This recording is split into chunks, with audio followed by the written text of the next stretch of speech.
watu wao wamepima, na kwenye eneo hili naamini mmeona hiyo changamoto ambayo tumeambiwa hapa. Sisi wanaume tunadandia majibu ya wake zetu wanapokwenda kliniki kupima ujauzito. Mwanaume hapo sasa ndo naona na yeye yuko salama, lakini ile kujitokeza mwenyewe kwenda kupima inaonekana sisi takwimu zetu ziko chini sana.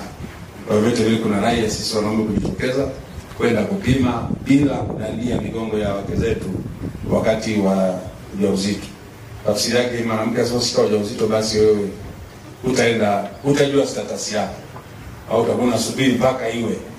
Sasa hapo katikati kama una maambukizi na sio mwaminifu, basi unaweza kawa unaendelea kuambukiza watu wengine na wengine na wengine.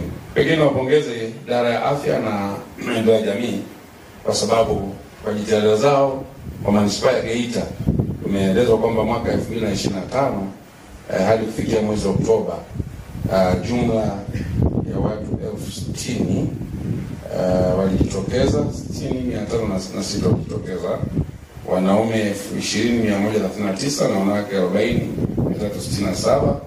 Waliogundulika kuwa na maambukizi ya VVU walikuwa 762 na hao ni sawa na 1.3% ndani ya mwaka huu.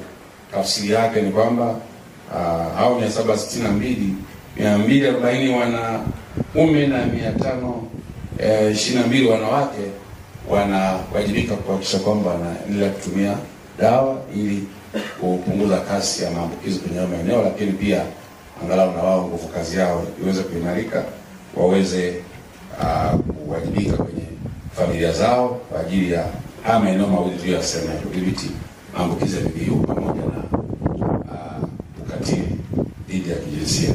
Kwa hiyo ninaamini tukijielekeza kwenye eneo hilo la uzalishaji, basi tutaongeza vipato kukabiliana na ukatili wa kijinsia mwingine ambayo tumeambiwa hapa. Sasa mimi nihitimishe kwa kutoa rai. Sisi watumishi, wajibu wetu ni nini? Amesema pale msimamizi wetu wa dawati la msaada wa kisheria. Tunayo mambo kadha wa kadha ya kufanya sisi kama watumishi. Jambo la kwanza ni kuendelea kuelimisha jamii juu ya masuala ya ukatili wa kijinsia pamoja na ukimwi. Elimu juu ya masuala hayo haina mwisho, kwa sababu kila siku waliokuwa watoto wanakuwa vijana, waliokuwa vijana wanakuwa wazee, na kadri kizazi kinavyoendelea elimu inahitajika, kwa sababu wajana si wa leo wala waleo si wa kesho. Kwa hiyo watu wanahitaji kupata maarifa ya kutosha.